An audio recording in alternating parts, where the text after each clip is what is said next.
সব সময় আল্লাহর কাছে এই দোয়াটা যেন আমরা করি, আল্লাহ কিয়ামতের দিন তুমি আমার হিসাব নিও না, আল্লাহ তুমি আমার বিচার বসিও না, আল্লাহ তুমি দয়া করে আমারে মাফ করে দিও। আল্লাহ যার বিচার করবেন ও জাহান্নামে যাবে, আর যার বিচার করবেন না সে জান্নাতে যাবে।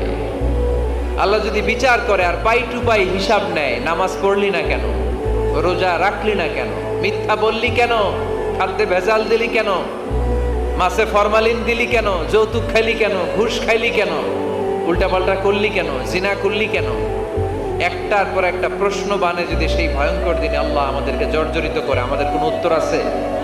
সেদিন আমাদের বাঁচার কোনো উপায় আছে? তাই আমরা সবাই আল্লাহর কাছে দোয়া করবো, আল্লাহ কোনো বিচার টিচার মানি না, কোনো বিচার করতে পারবো না, দয়া করবা। কথা কয় না?